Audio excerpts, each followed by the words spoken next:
Number 16 in the Magic Treehouse series, Hour of the Olympics. Chapter 1. Just one more. You awake? Annie's voice came out of the dark. Yep, said Jack from his bed. Get up, said Annie. We have to get to the treehouse before sunrise. I'm ready, said Jack. He threw back his covers and jumped out of bed. He was wearing his jeans and t-shirt. You slept in your clothes? Asked Annie. I didn't want to waste any time, said Jack. He pulled on his backpack. Annie laughed. You must really be excited about going to ancient Greece, she said. Yep, said Jack. Do you have your secret library card? Asked Annie. Yeah, do you? Said Jack. Sure. Put it in your backpack, she said. She handed her card to him. I'll carry the flashlight. All set, said Jack. They tiptoed downstairs and out the door. Outside, the air was fresh and cool. There's no moon, said Annie, just stars. She turned on her flashlight. Ta-da, she said. Let's go. They followed the beam of light across their yard and up the street. Jack was thrilled to be going to ancient Greece, but something worried him. What do you think will happen after we go to Greece? He asked Annie. Is this our last mission ever? Oh, I hope not, said Annie. What do you think? I don't know. Let's ask Morgan, said Jack. Hurry, said Annie. They started running. The flashlight beam flew in front of them, lighting the way. They slowed to a walk when they got to the Frog Creek woods. The thick woods were pitch black. Annie shined the flashlight upward as they walked between the trees. Finally, they found the magic treehouse. We're here, Annie called. Go on up, said Jack. Annie grabbed the rope ladder and started up. Jack followed. Annie shined the flashlight around the treehouse. Morgan Le Fay was sitting at the window. She covered her eyes when the light hit her face. Turn off the light, please, Annie, she said softly. Annie turned it off. Welcome, Morgan said in the dark. Are you ready for your next mission? Yes, said Annie. Then her voice got quiet. This isn't our last one ever, is it? Ask me that question after this mission, said Morgan. We want to go on more, said Jack. You're very brave to say that, said Morgan. You've had 3 very hard journeys as master librarians. Oh, they weren't so hard, said Jack. You risked your life to save the lost story of Hercules, said Morgan. It was nothing, said Annie. And the Chinese story of the silk weaver, said Morgan, and the Irish story of the serpent monster Sarf. Thank you.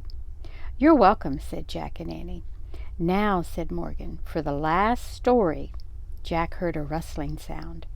Here's the title, Morgan said. You can shine your light on it, Annie. Annie turned the flashlight back on. She shined it on the paper. Well, I hope you have this book to see what this says, because there's no way I can read these letters. Wow, is that Greek? Asked Jack. It certainly is, said Morgan. She reached into her robe again and pulled out a book. For your research, she said. Jack took the book from her. Annie shined her flashlight on the cover. They read the title, A Day in Ancient Greece. Now, what must you always remember? Asked Morgan. Our research book will guide us, said Jack. But in our darkest hour, only the lost story can save us, said Annie. Morgan nodded. And you must show your secret library cards to the wisest person you meet, she said. Don't worry, we will. Bye, said Annie. Jack shivered with excitement as he pointed at the book's cover. I wish we could go there, he said. And I wish we could go on lots of other missions, Annie added.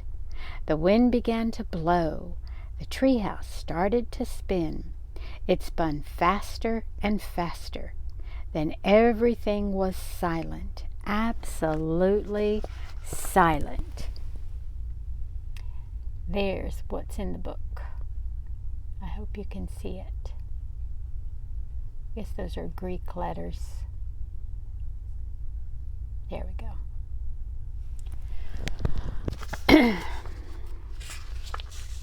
Chapter 2. Any girls here? Jack opened his eyes. Warm sunshine streamed into the treehouse. We sure don't need the flashlight here, he said. Look, Morgan gave us clothes like the ones we wore in Pompeii, said Annie. Jack looked down. His clothes were similar to the ones he'd worn in the Roman town of Pompeii, a tunic and sandals. He also had a leather bag in place of his backpack again. Annie looked out the window. And we landed in an olive tree, just like Pompeii, said Annie. Jack looked out the window. He caught his breath. Are we in the wrong place? He asked. I don't know, said Annie. Look past the trees. Doesn't it look like a big fair? Jack looked. Annie was right. Past the olive grove was a field filled with white tents. Beyond the field were red brick buildings with columns and huge crowds of people. What's going on? Jack asked. He pulled the research book out of his leather bag. He found a picture of the scene outside. Below the picture were these words. The Olympic Games began in ancient Greece over 2,500 years ago. Every 4 years, more than 40,000 people traveled to Olympia, the town where the festival of athletic games took place. Oh, man, Jack whispered. We're at the ancient Olympics. Cool, said Annie. Jack wrote in his notebook. Olympia. First Olympics take place. Come on, let's go watch, Annie said. She started down the rope ladder. Jack threw his notebook and the research book into his leather bag. Don't forget we have to get Morgan's story, too, he said as he followed Annie. Annie waited as Jack stepped to the ground. Then they walked through the olive grove to where the tents were. Jack heard pipe music and smelled food roasting over fires. Groups of men talked excitedly to one another. That's funny, said Annie. I don't see any girls here. Oh, sure, there are girls, said Jack. Where? Said Annie. Show me. Jack looked around.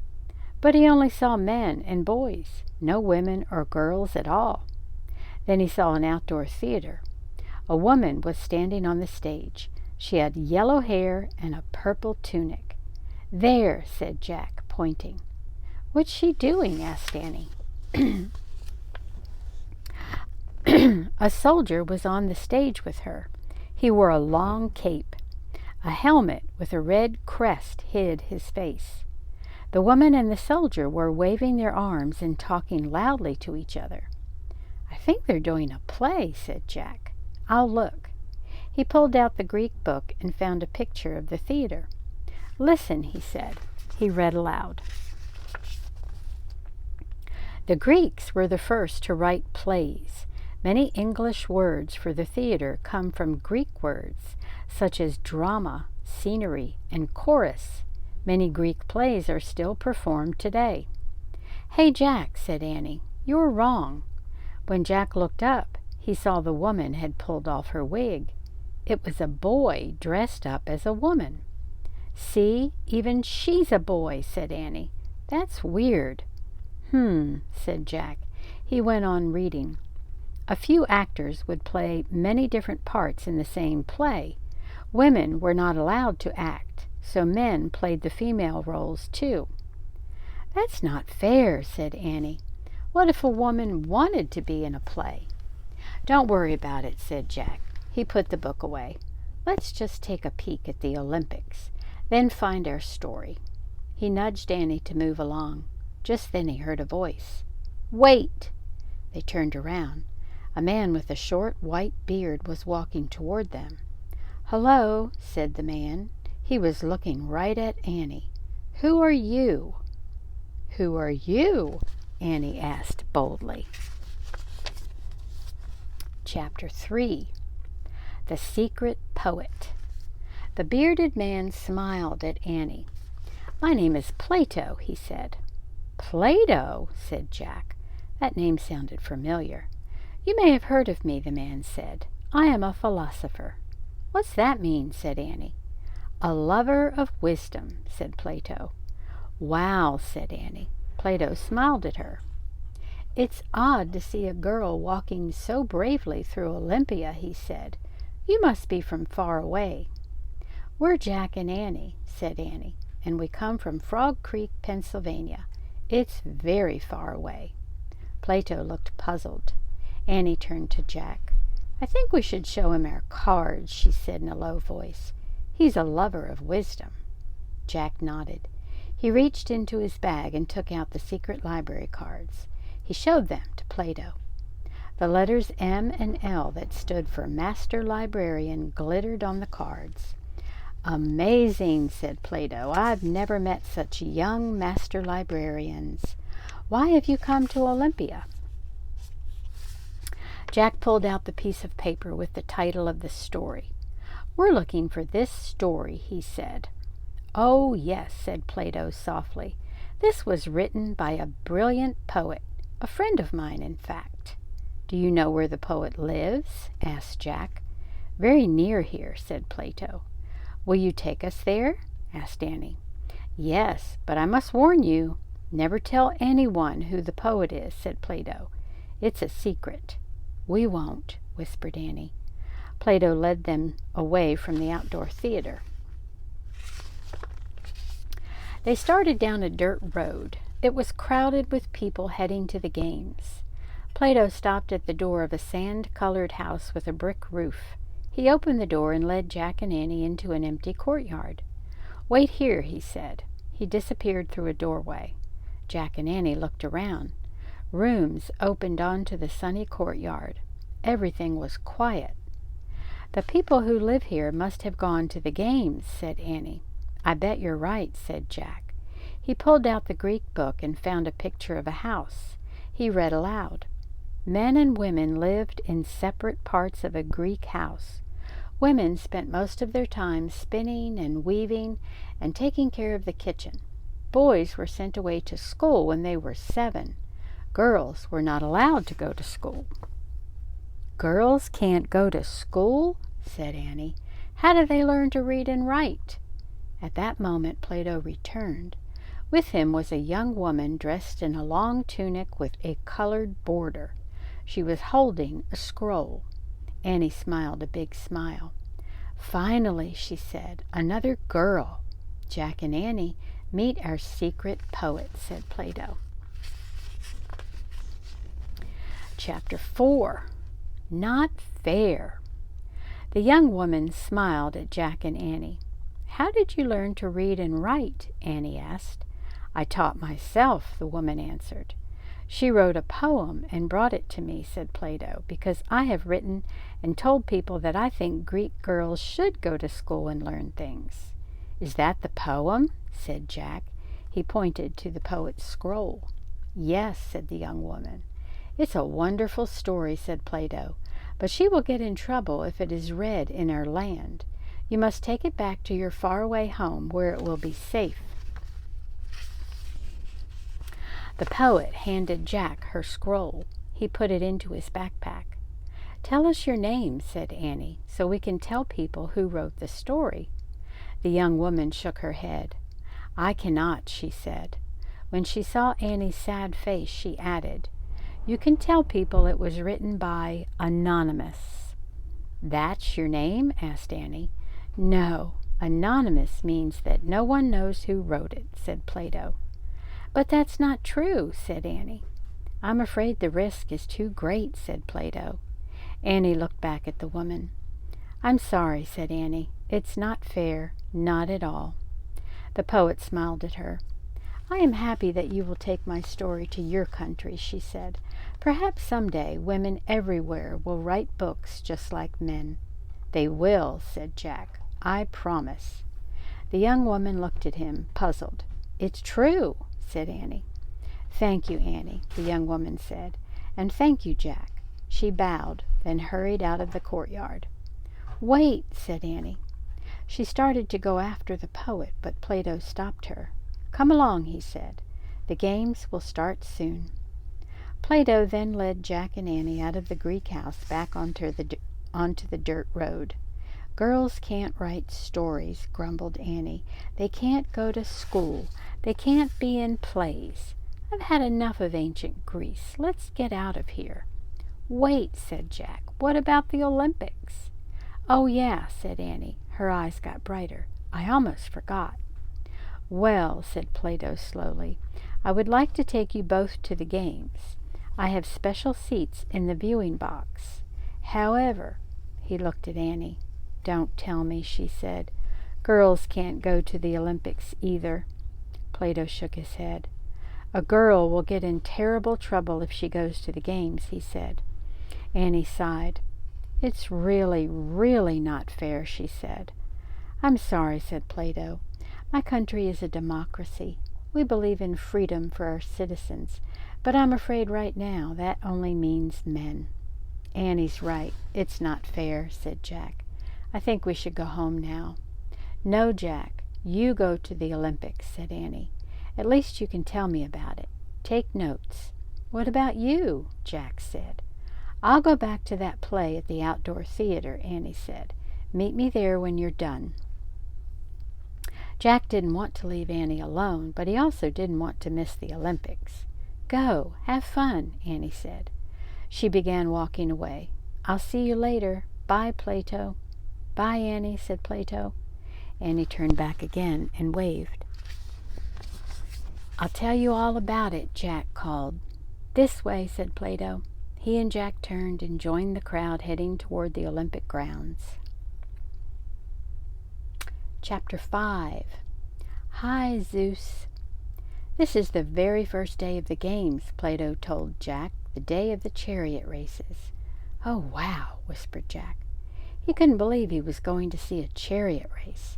The modern Olympic Games didn't have chariot races. They walked toward the racetrack. Plato pointed to a large building near the road. "That is the gymnasium," he said. "It is where our athletes train. They practice running and throwing the javelin and discus." "We have a gymnasium at our school in Frog Creek," said Jack. "We call it a gym." "People all over the world copy us Greeks," Plato said. "Wait," said Jack. "I have to take notes for Annie."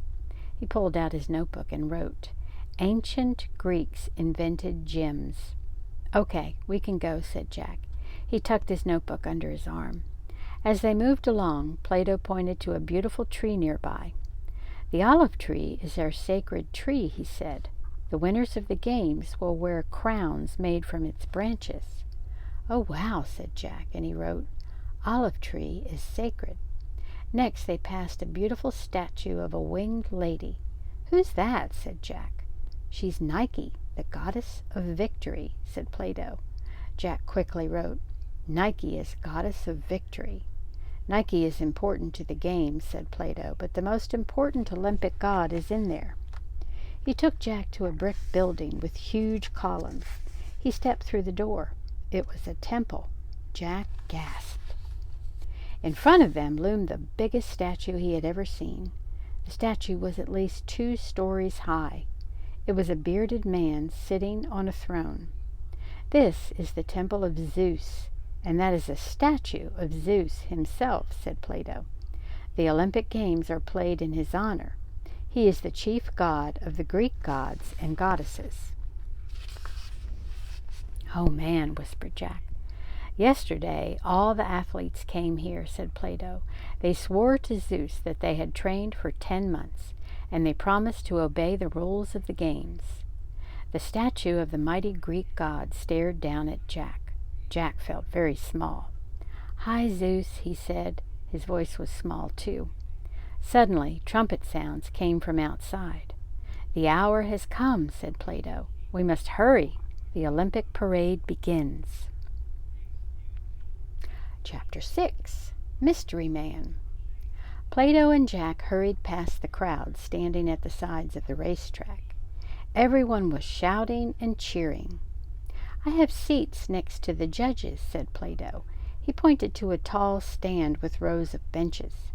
Plato led Jack through the crowd and up the steps to their seats. "Wow, thanks," said Jack. He had a great view.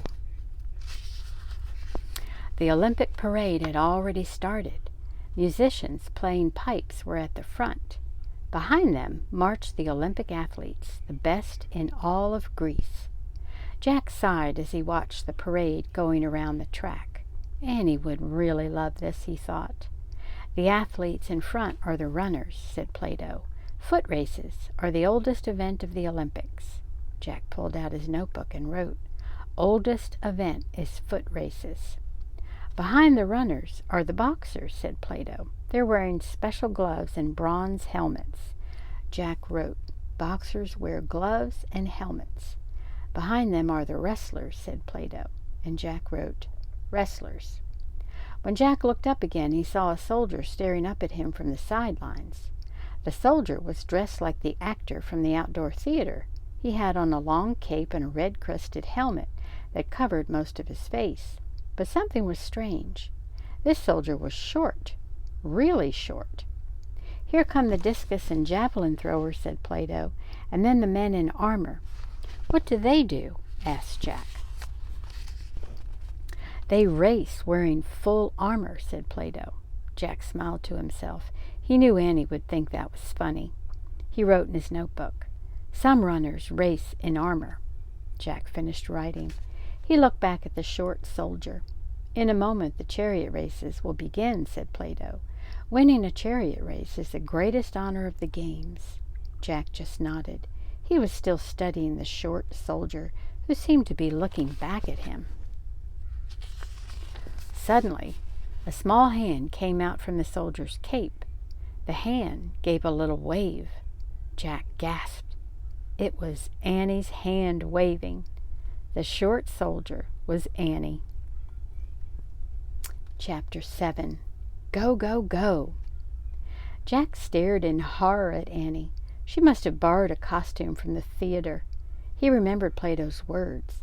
A girl will get in terrible trouble if she tries to attend the Olympic Games. Jack shook his head at her and pointed his finger as if to say, "Get out of here." But Annie just waved at him again. Jack kept shaking his head at Annie. He even shook his fist. Annie turned back to watch the race. "It's not a joke," Jack shouted. Plato turned and looked at him. "Of course not," said Plato. "We take the games very seriously." Jack felt his face grow hot. He glared at Annie's back. Just then the trumpet sounded. "The chariots are taking their places," said Plato. Jack saw the dozens of chariots lined up on the racetrack. Each chariot was pulled by 4 horses. Jack glanced back at Annie. She was looking up at him, pointing at the chariots. The trumpet sounded again. The horses took off. The crowd went wild.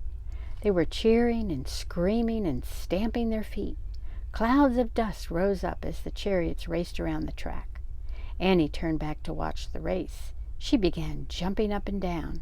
"Go, go, go," she shouted. A few people began staring at the strange small soldier with the high-pitched voice. Jack couldn't take it anymore. He had to get Annie away before it was too late. He shoved his notebook into his pack. "I have to go," he shouted to Plato. The philosopher looked surprised. Jack was afraid to tell him that Annie had broken the rules. "I had a great time, but I have to go home now," said Jack. "Thanks for everything." "Have a safe journey," said Plato. Jack waved and started down the steps. As he climbed down, he saw Annie pull off her helmet.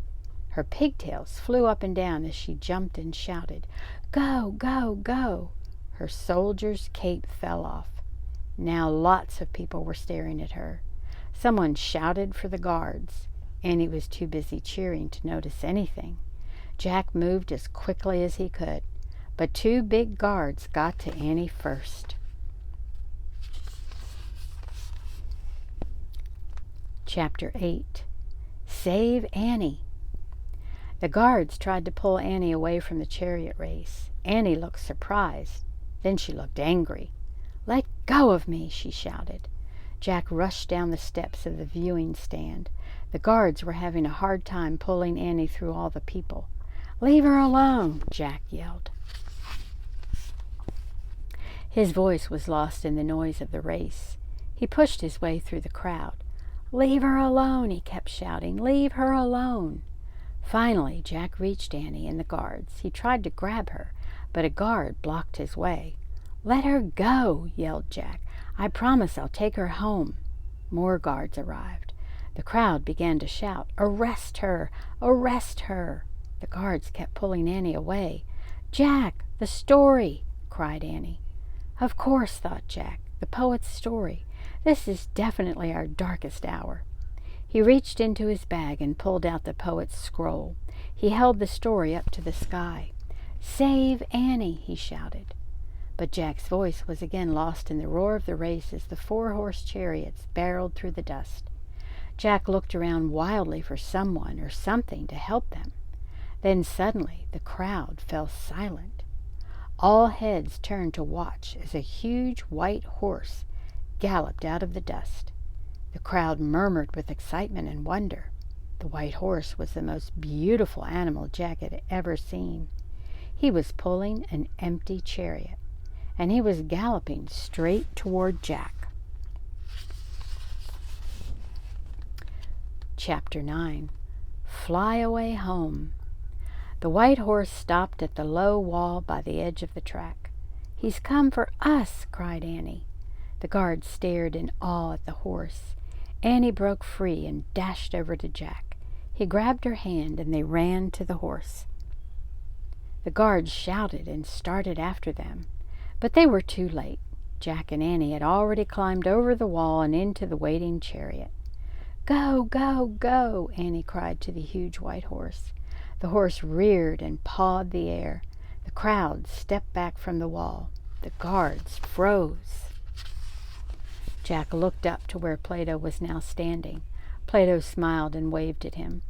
Then the white horse leaped forward, pulling the chariot behind him. Jack couldn't even wave back at Plato. All he could do was hold on tight as the horse galloped beside the Olympic racers. Jack bounced up and down. Dust and sand got in his eyes. He squeezed them shut and crouched down in the chariot. He didn't know where they were going, but it didn't matter. The white horse was in charge. Jack heard the thundering noise of the racing horses and chariots. He heard the screaming crowd. He felt sand blowing in his face and the hard bumping and rattling of the chariot. Suddenly he was thrown backward. He heard a swoosh of wind, then silence. "Oh, wow!" cried Annie. Jack opened his eyes. All he saw was blue sky. He pushed his glasses into place and looked around. "Help!" he cried. The white horse had grown giant feathery wings and was pulling their chariot into the sky. Jack gripped the railing of the chariot and held on for his life. "To the treehouse!" shouted Annie. Below, the Olympic crowd watched in stunned silence. The winged horse left the games behind and flew over the temple of Zeus, over the statue of Nike, over the sacred olive tree and the gymnasium. On they went, over the poet's house, the Greek theater, and the field of white tents. Finally, the winged horse coasted to the ground near the olive grove. The wheels of the chariot bumped onto the grass. Then slowly, slowly they came to a stop. Jack and Annie stepped out of the chariot. Jack's legs were so wobbly he could hardly walk. Annie rushed to the horse and stroked his neck. "Thank you," she whispered. Jack patted the horse's long white neck too. "Thanks," he said. "That was the best ride of my life." The horse snorted and pawed the ground. "Come on, Annie, we have to go before they find us," said Jack. "I don't want to leave him," said Annie. "He's the most beautiful horse in the whole world." Her eyes filled with tears. "We have to," said Jack. The horse put his head down and touched Annie's forehead with his soft nose. Then he gave her a gentle push toward the treehouse. Annie sniffled but started walking. Jack took her hand as they walked through the olive grove to the rope ladder of the treehouse. "You first," Jack said. Annie started up the ladder. Jack followed. When they were inside, Annie hurried to the window. Jack grabbed the Pennsylvania book. He pointed to a picture of the Frog Creek woods and said, "I wish—" "Look," said Annie. Jack looked out the window. The horse had spread his great feathery wings. He was rising from the field. The white horse flew high into the blue Olympian sky. Then he disappeared behind the clouds. "Bye," called Annie. A tear rolled down her cheek. Jack pointed again at the Pennsylvania book. "I wish we could go there," he said. The wind started to blow. The treehouse began to spin. It spun faster and faster. Then everything was still, absolutely still. Chapter 10. They're all here. Jack opened his eyes. It was so dark he couldn't see anything. He felt his clothes. He was wearing his t-shirt and jeans again. The leather bag had turned back into his backpack. "Hello," said Morgan Le Fay. Her voice came from the corner of the treehouse. "Hi," said Annie. "Did you have a good journey?" asked Morgan. "I did," said Jack, "but girls can't do anything fun in ancient Greece." "I did one fun thing, Annie said wistfully. "I rode in a chariot pulled by a flying horse." "That must have been wonderful," said Morgan. "You were very lucky to be bringing me the story of Pegasus." "Who?" said Jack. "Pegasus," said Morgan. "He's the great white-winged horse in Greek mythology." "Oh, yeah," said Jack. "I think I've heard of him." He felt in his backpack and found the scroll. He gave it to Morgan. He could still barely see her in the dark. "It was written by Anonymous," said Annie. "I know," said Morgan. "Many talented women used that name in the past. Her story will be a great addition to my Camelot library." "Plato helped us find it," said Jack. "Ah, my good friend Plato," said Morgan. "He was one of the greatest thinkers who ever lived." "And Pegasus was the greatest horse," said Annie. She sighed. "I just wish I could see him again." "You can," Morgan said softly. "He's here right now." "Pegasus?" cried Annie. "Oh, boy!" Annie turned on the flashlight and used it to find her way down the rope ladder. Jack grabbed his backpack and followed her. When they were both standing on the ground, Annie shined her flashlight at the dark trees. "Pegasus?" she said. "Where are you? Pegasus!" "Turn off your flashlight, Annie," said Morgan. She was looking down from the treehouse window. Annie switched off the light.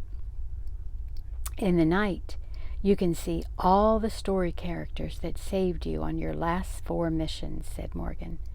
"They are all here. Hercules and the Silk Weaver, Sarf, the serpent monster, and Pegasus." Jack pushed his glasses into place and studied the dark woods. "Where are they, Morgan?" cried Annie. "Where's Pegasus?" "Look hard," said Morgan. "I can't see him," said Annie.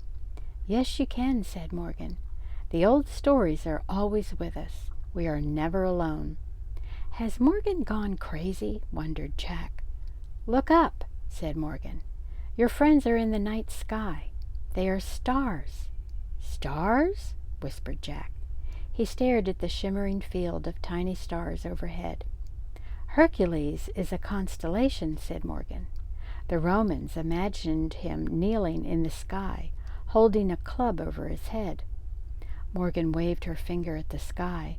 For a moment Jack saw a living, breathing Hercules outlined by stars. "And there's the Silk Weaver with her beloved cowherd," said Morgan. "The ancient Chinese believed that they were 2 stars on either side of the Milky Way." Morgan waved her hand again. The lovely Silk Weaver was outlined in the heavens. "And long ago the Irish believed the Milky Way itself was the serpent monster Sarf," said Morgan. Morgan waved her hand. A giant serpent glittered through the sky. "And the ancient Greeks named one of their constellations Pegasus," said Morgan. She waved her hand again, and the white horse's head, wings, and galloping legs glowed in the sky. "I see him," said Annie. Then she whispered, "I love you, Pegasus." Jack thought he saw the stars move, as if Pegasus was rearing back in the sky. After a breathless moment of silence, Morgan lowered her arm. The night sky became a field of tiny, glittering stars again.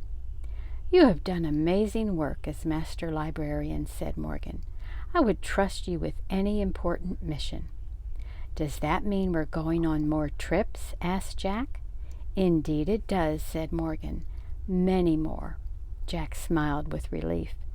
"When is our next mission?" asked Annie. "As soon as I need your help, I will send for you," said Morgan. "Go home now and rest." "Goodbye," said Annie. "Goodbye," said Jack. "Farewell," said Morgan. There was a sudden rushing of wind, then a blur of blinding light, and Morgan Le Fay and the magic treehouse vanished. The night was still. "Home?" asked Annie. "Sure," said Jack. As they walked between the trees, the Frog Creek woods were pitch black. Jack couldn't see a thing. But he didn't ask Annie to turn on the flashlight. For once, he wasn't worried about finding his way home. He felt as if someone or something was leading them through the woods. Morgan's words came back to him. "The old stories are always with us. We are never alone." Jack looked up at the stars again. They were beginning to fade in the growing light of dawn, but he thought he could hear the beating of giant wings somewhere high above. The end. Until the next one.